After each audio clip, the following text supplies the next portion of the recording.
Hello বন্ধুরা, কেমন আছেন সবাই? আশা করছি ভালো আছেন। তো আজকের ভিডিওতে আমি একটি ডাচ ফোকলোর হরার মল অফ 2022 মুভির ফুল এক্সপ্লেনেশন নিয়ে চলে এসেছি। আশা করছি এই ভিডিওটা আপনাদের ভালো লাগবে, তাই ভিডিওটাকে সম্পূর্ণ দেখার অনুরোধ করছি। এছাড়া এর আগের ভিডিওতে আমি আ কোয়াইট প্লেস ডে 1 মুভিকে এক্সপ্লেন করেছি। যদি এখনও পর্যন্ত আপনারা ভিডিওটাকে না দেখে থাকেন তাহলে ডেসক্রিপশন ও আই বাটনে থাকা লিঙ্কে ক্লিক করে ভিডিওটাকে অবশ্যই দেখে নিতে পারেন। এছাড়া এখনকার এই ভিডিওটা দেখার পর যদি আপনাদের ভালো লেগে থাকে তাহলে প্লিজ চ্যানেলটিকে সাবস্ক্রাইব করে পাশে থাকা বেল আইকনটিকেও প্রেস করে দেবেন। তাহলে চলুন আর বেশি কথা না বাড়িয়ে ভিডিওটি শুরু করা যাক। তো মুভিটি শুরু হয় আমাদেরকে 1991-এর নেদারল্যান্ডকে দেখিয়ে, যেখানে আমরা একটা বাড়ির মধ্যে বেট্রিক নামে একটা মেয়েকে স্টোর রুমে বন্ধ থাকতে দেখি। ঠিক তখনই বেট্রিক একটা মহিলাকে ভয়ঙ্করভাবে চিৎকার করতে শোনে, যার সাথে সাথে স্টোর রুমের সিলিং থেকে রক্ত পড়তে লাগে, যেটা দেখে বেট্রিক প্রচণ্ড ভয় পেয়ে যায়। এরপর এখান থেকে সিনটা শিফট হয়ে আমাদেরকে 30 বছর পরের ঘটনাকে দেখানো হয়, যেখানে বেট্রিক এখন বড় হয়ে গিয়েছিল, যার হেনা নামে একটা মেয়েও আছে। এখানে আমরা জানতে পারি কিছু বছর আগে বেট্রিকের হাজবেন্ড হার্ট অ্যাটাকের কারণে মারা গেছে, যার জন্য সে তার মা এলিস ও বাবা রোলফের সঙ্গে এখন থাকে। এখন বেট্রিক কিছু কাজে বিজি থাকার জন্য সে তার মাকে কল করে হেনাকে স্কুল থেকে বাড়ি নিয়ে আসার কথা বলে, যেটাতে তার মা জানায় সে অলরেডি হেনাকে স্কুল থেকে পিক করে নিয়েছে, তাই সে যেন তাড়াতাড়ি বাড়ি ফিরে আসে। এরপর আমরা বেট্রিককে তার কার ড্রাইভ করে বাড়ি ফিরতে দেখি, যেখানে পথে সে একটা পাগলের মতো লোককে অদ্ভুতভাবে তার দিকে তাকিয়ে থাকতে দেখে, যেটাতে বেট্রিক বেশি গুরুত্ব না দিয়ে নিজের বাড়ি ফিরে আসে। এখন বাড়ির মধ্যে হেনেস নামে একটা পুলিশ অফিসার এসছিল, যে তার বাবা রোলফের কাছে কোনো একটা বিষয়ে জিজ্ঞাসাবাদ করছিল। এরপর পুলিশ অফিসার সেখান থেকে চলে গেলে বেট্রিক তার বাবাকে জিজ্ঞাসা করে যে অফিসার তাকে কি জিজ্ঞাসা করছিল, যেটাতে তার বাবা তাকে বলে পাশেই একটা পাকের মধ্যে একটা অচেনা লোক গভীর গর্ত খনন করছিল, যেটা সে কি কারণে করছে সেটাই জানার জন্য পুলিশ অফিসার তাকে খুঁজে বেড়াচ্ছে। এখন সেই দিন রাতেই আমরা সেই পাগলটাকে একটা জায়গায় গর্ত খুঁড়তে দেখি, যাকে বেট্রিক বাড়ি ফেরার সময় পথে দেখেছিল।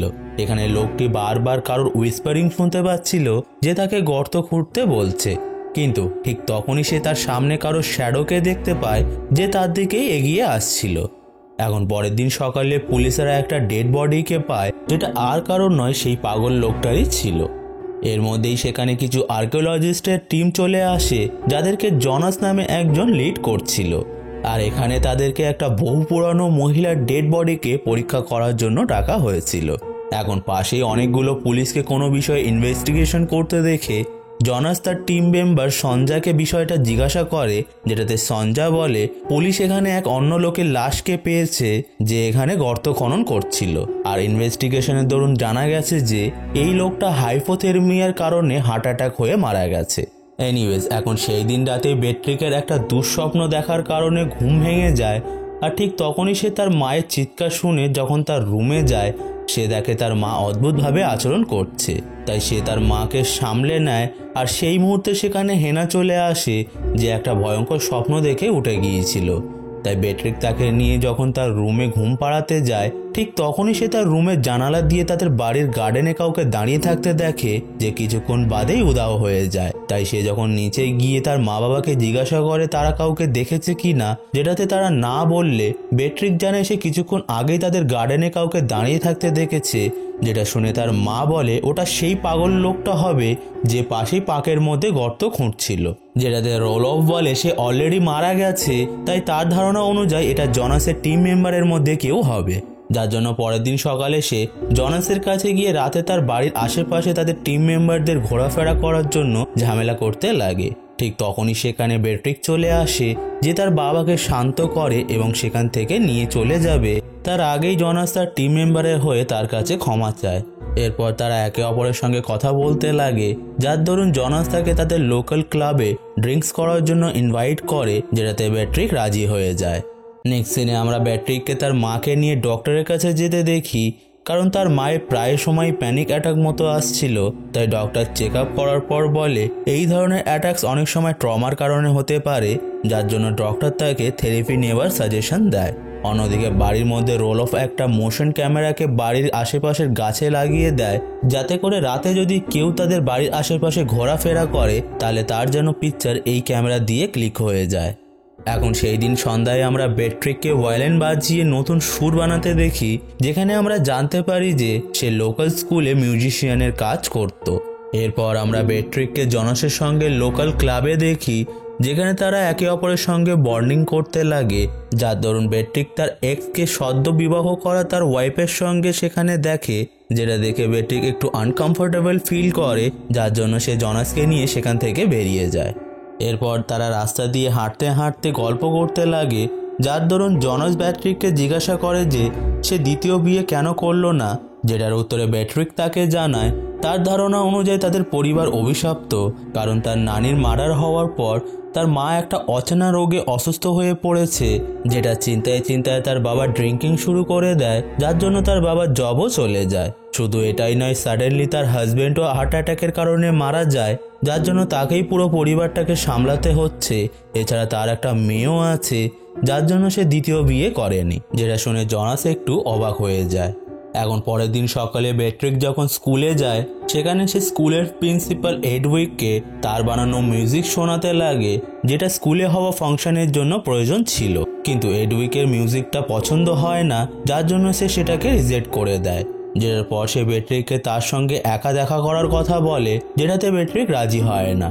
এরপর সেই দিন রাতেই বেট্রিক তার বাবাকে বাড়ির বাইরে বসে থাকতে দেখে, যেটাতে সে তার বাবাকে গিয়ে বিষয়টা জিজ্ঞাসা করলে রোলফ জানায় সে সারা রাত এখানে বসে খেয়াল রাখবে যাতে তাদের বাড়িতে কেউ এন্টার করতে না পারে, কিন্তু বাইরে যেহেতু প্রচণ্ড ঠান্ডা ছিল তাই সে তার বাবাকে বাড়ির ভিতরে যেতে বলে, কিন্তু তার বাবা তার কোনো কথাই শোনে না, যার জন্য বাধ্য হয়ে সে বাড়ির ভিতরে চলে গিয়ে লাইটস বাগেরাকে বন্ধ করছিল। ঠিক তখনই সে তাদের কিচেন রুমে একটা অচেনা ব্যক্তিকে নাইফ নিয়ে দাঁড়িয়ে থাকতে দেখে, যেটা দেখে সে প্রচণ্ড ভয় পেয়ে যায়। এখন এই পয়েন্টে লোকটা বারবার একটা কথাই বলতে থাকে যে আমাকে ক্ষমা করে দাও, আমাকে জোর করে এই কাজটা করানো হচ্ছে, যেটা বলার পর সে বেট্রিকের দিকে এগিয়ে আসতে লাগে। তাই বেট্রিক সেখান থেকে পালিয়ে যাবে তার আগেই তার মা অ্যালেক্স সেখানে চলে আসে, যাকে দেখে সেই লোকটা অ্যালেক্সের উপর নাইফ দিয়ে অ্যাটাক করে দেয়। এরপর সে অ্যালেক্সকে মেরে ফেলতে যাবে, তার আগে রোলফ সেখানে চলে এসে সেই লোকটার মাথায় হ্যামার দিয়ে আঘাত করে দেয়, যার ফলে সেই লোকটা সেখানে বেহুশ হয়ে যায়। নেক্সট সিনে সেখানে পুলিশ চলে আসে, যারা সেই লোকটাকে নিয়ে চলে যায়, যার দরুন আমরা জানতে পারি এই অচেনা লোকটা আর কেউ নয়, জনাসেরই টিম মেম্বার ছিল, যার নাম হলো রাডু। তাই পুলিশেরা জনাসের কাছে গিয়ে পুরো বিষয়টা তাকে জানায়, যেটা জানার পর পরের দিন সকালে জনাস বেট্রিকের বাড়িতে গিয়ে তাদের কাছে ঘটনাটির জন্য ক্ষমা চায় এবং বলে রাডু খারাপ মানুষ নয়, ফলে তার এমনটা করার পিছনে নিশ্চিত কোনো রিজন আছে।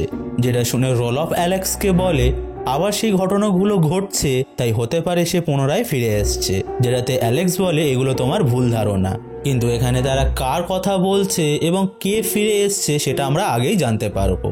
এখন বাড়ির মধ্যে অ্যালেক্স হঠাৎ করে বেহুশ হয়ে যায়, যাকে সঙ্গে সঙ্গে বেট্রিক হসপিটালে নিয়ে যায়, যেখানে ডক্টরসরা অ্যালেক্সের ফুল বডি চেক আপ করার পর তাকে জানায় সব কিছু নর্মালি আছে, তাই ভয় পাওয়ার কোনো প্রয়োজন নেই। তাই বেট্রিক যখন তার মাকে নিয়ে বাড়ি ফিরছিল, ঠিক তখন সে হসপিটালের বাইরে জনাসের টিম মেম্বারকে দেখতে পায়, যার পিছু নেওয়ার পর বেট্রিক জানতে পারে সে রাডুর সঙ্গে দেখা করতে এসেছিল, যেখানে রাডুর পরিবারের সঙ্গে জনাসও ছিল।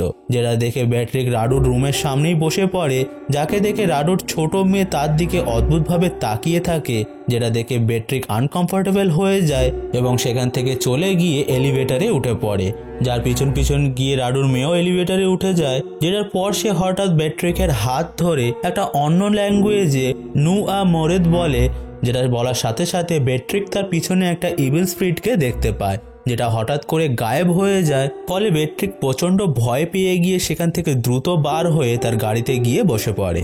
এরপর সে মেয়েটির বলা কথাটাকে তার মোবাইলে ট্রান্সলেট করে, যেটা রোমানিয়ান ল্যাঙ্গুয়েজ ছিল, যার অর্থ হলো সে কখনোই মরেনি। এরপর বেট্রিক জনাসের সঙ্গে দেখা করে তাকে রাডুর বিষয়ে কিছু কথা জিজ্ঞাসা করলে জনাস জানায় তার টিমের কিছু মেম্বাররা রাডুকে পাঁকের মধ্যে গর্ত খুঁড়তে দেখেছে, যেটা শোনার পর বেট্রিক জনাসকে নিয়ে একটা ক্লাবে যায়, যেখানে তারা দুজন একটা বৃদ্ধর সঙ্গে দেখা করে, যার নাম ছিল টন। বেট্রিক বলে টন এই ঘটনাটি ঘটার কারণ কি সেটা জানে, যার জন্য তারা দুজন যখন টনের সঙ্গে কথা বলে তখন টন তাদের জানায় তার একটা ছেলে ছিল যে এক ধরনের অদ্ভুত উইসপারিংয়ের আওয়াজ শুনতে পেত, যে আওয়াজটা তাকে বলে দিত কোথায় গর্ত করতে হবে।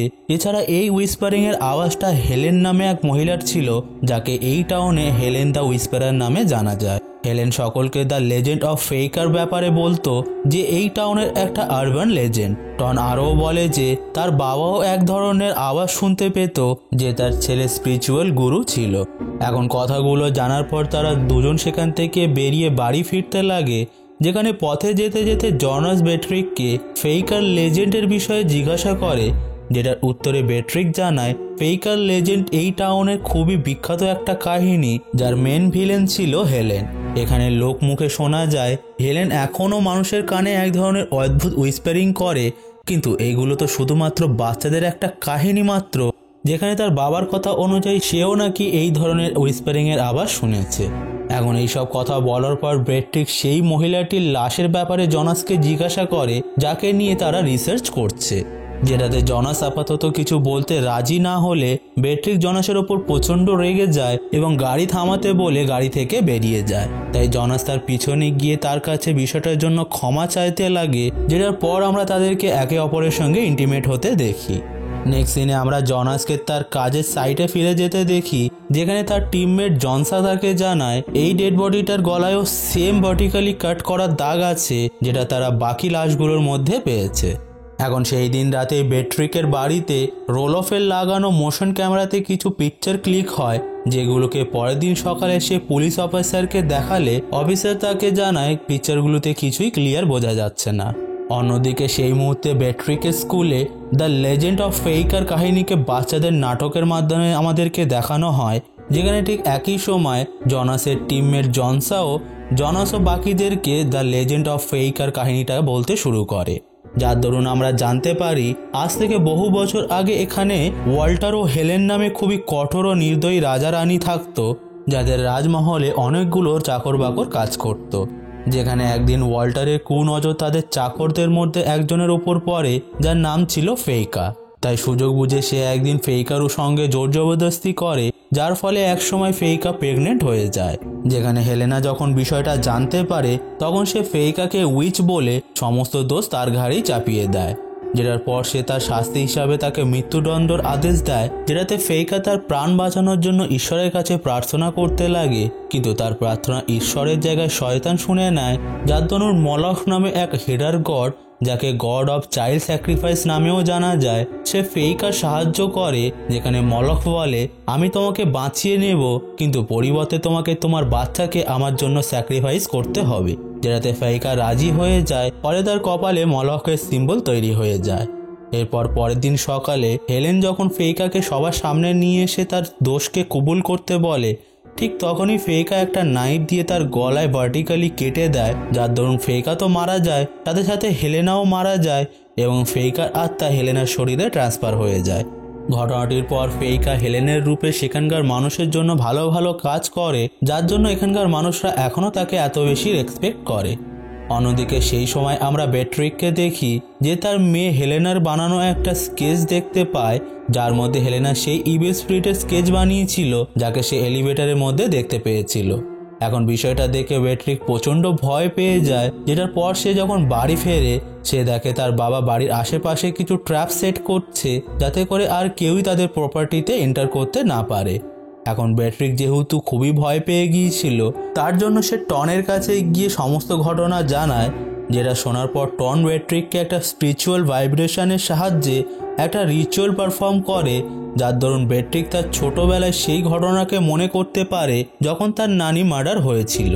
যেখানে বেট্রিক স্পষ্ট দেখতে পায় যে তার নানির গলায় ভার্টিক্যালি কাটা হয়েছিল, যেটা জানার পর সে সঙ্গে সঙ্গে জনাসের সাইটে পৌঁছায়, যেখানে জনাস তো ছিল না, বাট বেট্রিক সেই সমস্ত লাশগুলোকে দেখতে পেয়ে যায় যাদের গলায়ও ভার্টিক্যালি কাট ছিল। এছাড়া সে সেখানে এটাও জানতে পারে যে এই লাশগুলো সব মহিলাদেরই ছিল, যারা আলাদা আলাদা জেনারেশন থেকে বিলং করে। এছাড়া সেই মহিলাগুলো কোথাও না কোথাও তাদের পরিবারের সঙ্গে যুক্ত।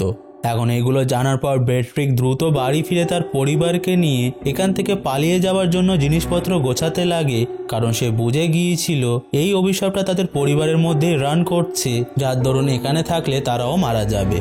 অন্যদিকে সেই মুহূর্তে ব্যাট্রিকের বাড়ির কাছাকাছি লেনার্ড ঘোরাফেরা করতে লাগে, যে রোলফের সেট করা ট্র্যাপের মধ্যে আটকা পড়ে যায়। ঠিক তখনই রোলফ তাকে দেখতে পেয়ে তার উপর শটগান চালিয়ে তাকে বেহুশ করে দেয়, যেটার পর সে জঙ্গলের মধ্যে তার ওয়াইফের সঙ্গে অনেকগুলো মহিলা স্পিডকে দেখতে পায়, যারা তার কানে কিছু উইসপারিং করতে লাগে, যার দরুন সে পজেস মতো হয়ে গিয়ে বাড়ি ফিরে তার ওয়াইফের উপর অ্যাটাক করে দেয়। আর সেই মুহূর্তে আমরা বাড়ির বাইরে সেই স্পিরিটগুলোকে অদ্ভুতভাবে চিৎকার করতে দেখি, কিন্তু সঠিক সময়ে সেখানে ব্যাট্রিক চলে আসে, যে তার বাবার উপর অ্যাটাক করে তাকে বেহুশ করে দেয়। এরপর এখান থেকে সিনটা কিছুক্ষণ পরে গিয়ে শিফট করে, যেখানে রোলফের যখন হুঁশ ফেরে সে পুনরায় অ্যালেক্সের উপর অ্যাটাক করতে যাবে, তার আগে অ্যালেক্স তার গলায় একটা দড়ি দিয়ে তাকে মেরে ফেলে। আর এই পয়েন্টে আমরা অ্যালেক্সকে ফুললি পাজেস স্টেটে দেখি, যার দুটো চোখই পুরো হোয়াইট হয়ে গিয়েছিল। অন্যদিকে সেই সময় আমরা জনাসকে দেখি, যে ফেইকার অ্যানুয়াল ফাংশনে ছিল, যেখানে সে সঞ্জার কাছে জানতে পারে ব্যাট্রিক তাকে খুঁজতে খুঁজতে সাইটে এসেছিল। যেটা জানার পর জনাস দ্রুত ব্যাট্রিকের বাড়ির উদ্দেশ্যে বেরিয়ে পড়ে, যেখানে পথে সে রোলফের লাগানো ট্র্যাপে আটকা পড়ে যায়। এদিকে বাড়ির মধ্যে আমরা হেলেনাকে ক্লোজেটের মধ্যে লুকিয়ে থাকতে দেখি, যেখানে ব্যাট্রিককে তার মা বেডের সঙ্গে বেঁধে রেখেছিল। এখানে ব্যাট্রিকের মায়ের পিছনে কিছু লম্বা চওড়া লোকও দাঁড়িয়েছিল, যাদের মাথাটা ষাঁড়ের মতো দেখতে ছিল, রিপ্রেজেন্টিং মলফ। এখন লোকগুলোর কিছু চ্যান্টিং বাগেরা করতে লাগে, যার দরুন অ্যালেক্স তার গলায় একটা ব্লেড দিয়ে ভার্টিক্যালি কেটে নেয়, ফলে সঙ্গে সঙ্গে তার মৃত্যু হয়ে যায়। যেখানে তার গলা থেকে রক্তগুলো বার হয়ে ঠিক একইভাবে ক্লজেটের মধ্যে পড়তে লাগে, যেটা আমরা মুভিটির স্টার্টিংয়ে দেখেছিলাম। এখন ঘটনাটির পর অ্যালেক্সের শরীরের মধ্যে দিয়ে ফেইকার স্পিরিট বার হয়, যে ব্যাট্রিককে পজেস করে নেয়। এই পয়েন্টে সেখানে জনাসও চলে আসে, যে ব্যাট্রিক ও হ্যানাকে বাঁচিয়ে নেয়। এখান থেকে সিনটা কিছুদিন পরে গিয়ে শিফট করে, যেখানে আমরা ব্যাট্রিককে জনাসের সঙ্গে একটা কফি শপে দেখি, যার দরুন জনাস ব্যাট্রিককে তার মেয়েকে নিয়ে তার সঙ্গে থাকার কথা বলে, যেটাতে ব্যাট্রিক স্পষ্ট মানা করে দেয়, সে তার মেয়েকে নিয়ে তাদের পুরনো বাড়িতেই থাকতে চায়। এরপর ব্যাট্রিক কফি শপ থেকে বার হওয়ার সময় কিছু সুগার প্যাকেটকে নিয়ে ব্যাগের মধ্যে নিয়ে নেয়, যেটা দেখে জনাস একটু অবাক হয়ে যায়, কারণ ব্যাট্রিক সুগার একদমই পছন্দ করতো না। এরপর মুভিটির শেষ সিনে আমরা ব্যাট্রিককে তার মেয়ের সঙ্গে বাড়ির মধ্যে দেখি, যেখানে ঠিক তখনই বাড়ির জানালাতে আমরা ব্যাট্রিকের স্পিরিটকে দাঁড়িয়ে থাকতে দেখতে পাই, যেটাতে আমরা বুঝতে পারি যে ব্যাট্রিকের শরীরে আসলে ফেইকার স্পিরিট আছে। আর মুভিটি এখানেই শেষ হয়ে যায়। তো বন্ধুরা, এটাই ছিল মল অফ 2022 মুভির ফুল এক্সপ্লেনেশন। আশা করছি এই ভিডিওটা আপনাদের ভালো লেগেছে। যদি এখানে আপনাদেরকে প্লটটা আমি সিম্পল ভাষায় বুঝিয়ে বলি, তাহলে আমি বলবো মলফের কারণে ফেইকার স্পিরিট ইমমর্টাল হয়ে গিয়েছিল, যার দরুন সে মহিলাদের শরীরের মধ্যেই বেঁচে থাকতো। যেখানে সেই শরীরটা যখন একসময় বৃদ্ধ হয়ে যায়, তখন সেই মহিলাটির মেয়ের শরীরও সে একইভাবে কেড়ে নেয়। যেমনটা আমরা মুভিটির শুরুতে ব্যাট্রিকের নানির সঙ্গে ঘটতে দেখেছিলাম, যেটা 30 বছর পর আমরা ব্যাট্রিকের মায়ের সঙ্গেও একই জিনিস ঘটতে দেখলাম, যার দরুন ফেইকার ইভিল স্পিরিট ব্যাট্রিকের শরীরকেও টেক ওভার করে নিয়েছে। তো বন্ধুরা, আজকের ভিডিওতে এই পর্যন্তই। ভিডিওটা আপনাদের ভালো লেগে থাকলে ভিডিওটাকে লাইক করুন, বেশি বেশি করে বন্ধুদের সঙ্গে শেয়ার করে তাদেরকেও ভিডিওটা দেখার সুযোগ করে দিন। এছাড়া কমেন্ট বক্সে আপনাদের কোনো মতামত থাকলে অবশ্যই জানাতে ভুলবেন না। সঙ্গে প্রতি সপ্তাহে এমনই ভিডিও পেতে চ্যানেলটিকে সাবস্ক্রাইব করে পাশে থাকা বেল আইকনটিকে প্রেস করে দিন। তাহলে আমি আসবো আবারও এমন কিছু মুভি এক্সপ্লেনেশন নিয়ে। Till then, keep watching.